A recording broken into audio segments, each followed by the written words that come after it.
Écoute et parole. Pour écouter, méditer et échanger autour des textes liturgiques du dimanche et des jours de grandes assemblées ecclésiales. Écoute et parole. Pour garder le contact avec la parole de Dieu, où que l'on soit et quoi que l'on fasse. Présenté et réalisé par le Père Kwadou Ledoux.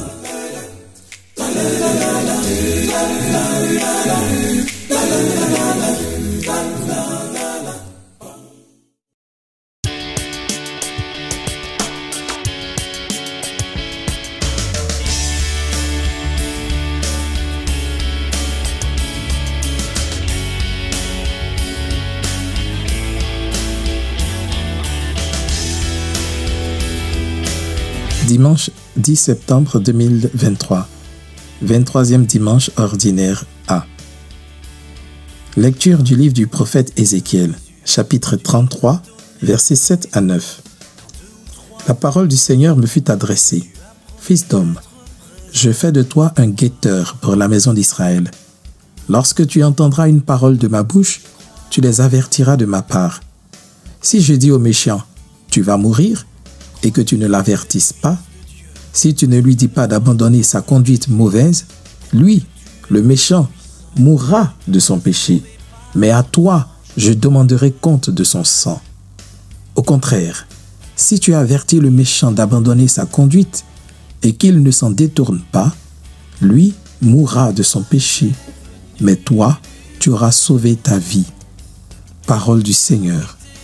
Nous rendons grâce à Dieu.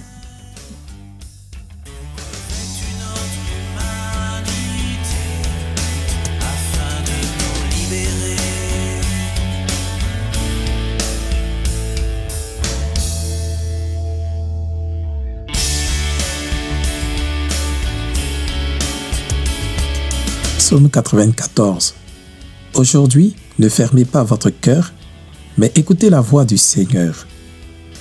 Venez, crions de joie pour le Seigneur, acclamons notre rocher et notre salut. Allons jusqu'à lui en rendant grâce, par nos hymnes de fête, acclamons-le. Aujourd'hui, ne fermez pas votre cœur, mais écoutez la voix du Seigneur. Entrez, inclinez-vous, prosternez-vous, adorons le Seigneur qui nous a fait. Oui, il est notre Dieu, nous sommes le peuple qu'il conduit. Aujourd'hui, ne fermez pas votre cœur, mais écoutez la voix du Seigneur. Aujourd'hui, écouterez-vous sa parole? Ne fermez pas votre cœur comme au désert, où vos pères m'ont tenté et provoqué, et pourtant, ils avaient vu mon exploit. Aujourd'hui, ne fermez pas votre cœur, mais écoutez la voix du Seigneur.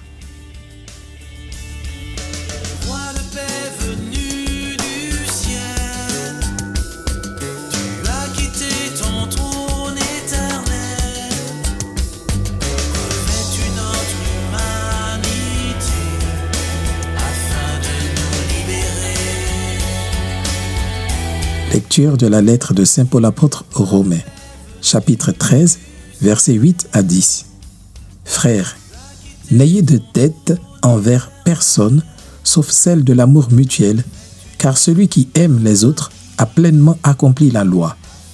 La loi dit, tu ne commettras pas d'adultère, tu ne commettras pas de meurtre, tu ne commettras pas de vol, tu ne convoiteras pas. Ces commandements et tous les autres se résume dans cette parole. Tu aimeras ton prochain comme toi-même. L'amour ne fait rien de mal au prochain. Donc, le plein accomplissement de la loi, c'est l'amour. Parole du Seigneur. Nous rendons grâce à Dieu.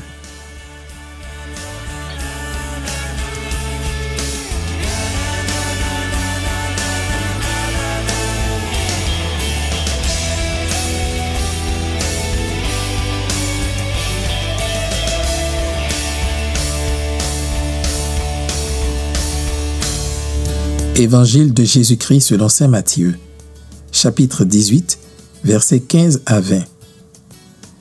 En ce temps-là, Jésus disait à ses disciples, « Si ton frère a commis un péché contre toi, va lui faire des reproches seul à seul. S'il t'écoute, tu as gagné ton frère.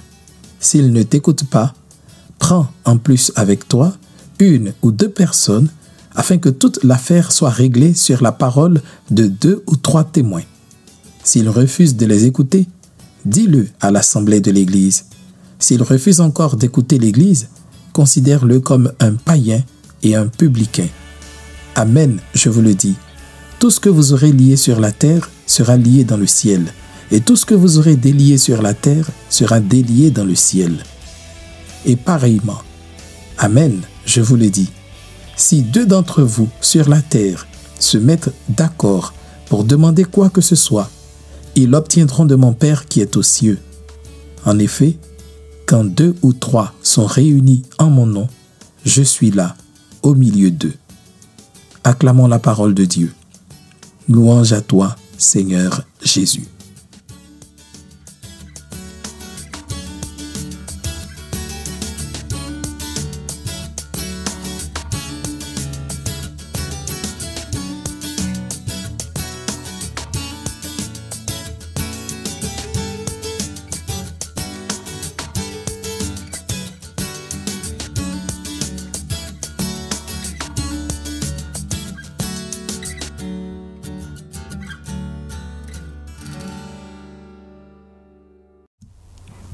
Nous l'avons sans doute compris, le texte de ce jour aborde le thème de la correction fraternelle.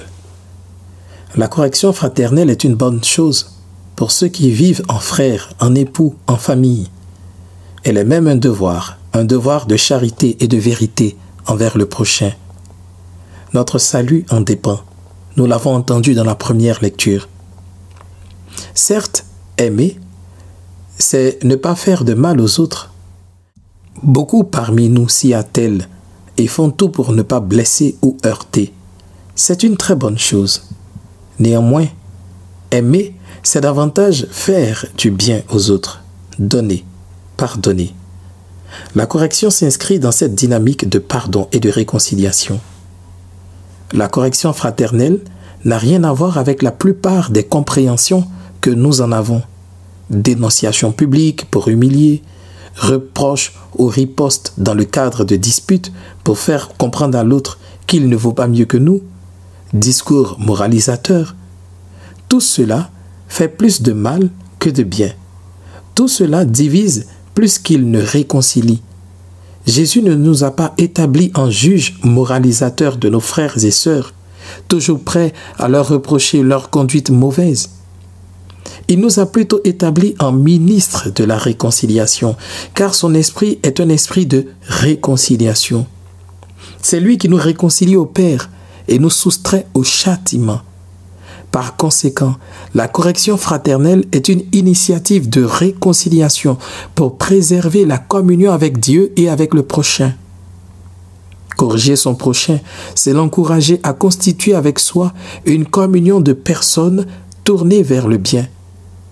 Corriger son frère ou sa sœur en humanité ou dans la foi, c'est l'exhorter à ouvrir son cœur pour entendre au fond de lui-même ou d'elle-même la voix du Seigneur qui l'appelle au bien.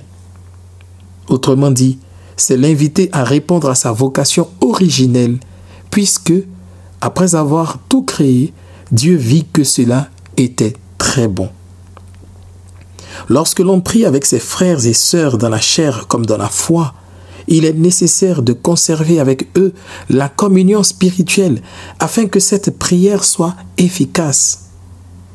La communion spirituelle est rompue dès que surgissent des désaccords. Alors, la prière communautaire devient infructueuse, car le Christ n'est là que lorsqu'on se met d'accord pour le prier.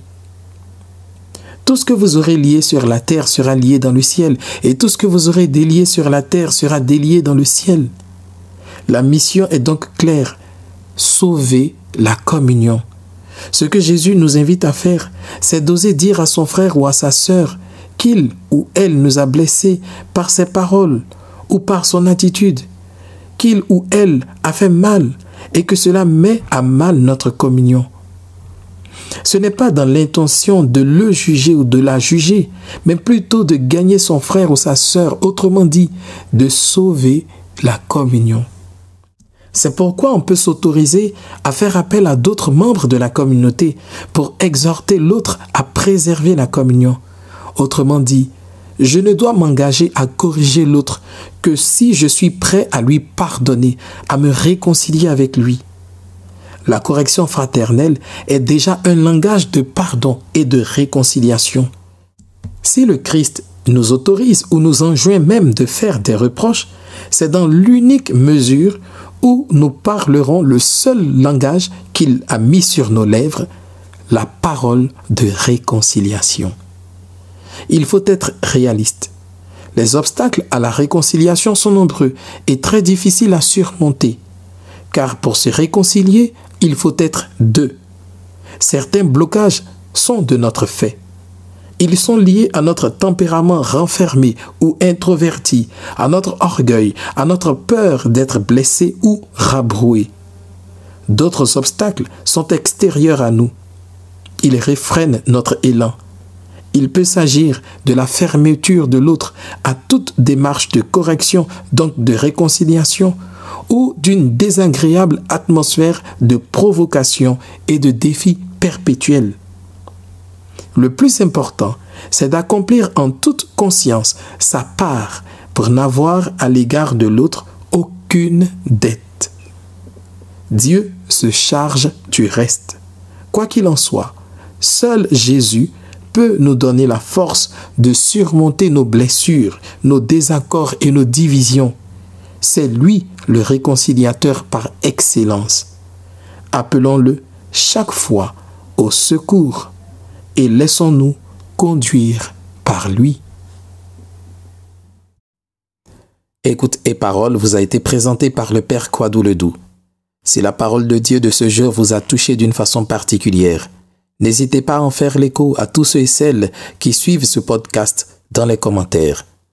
Pour suivre les prochaines publications, abonnez-vous au podcast ou rendez-vous sur le site www.père-kwadou-ledoux.net. Une dernière chose, n'oubliez pas de partager ce podcast autour de vous pour que la parole de Dieu retentisse jusqu'aux confins de ce monde. Car la foi naît de ce qu'on entend.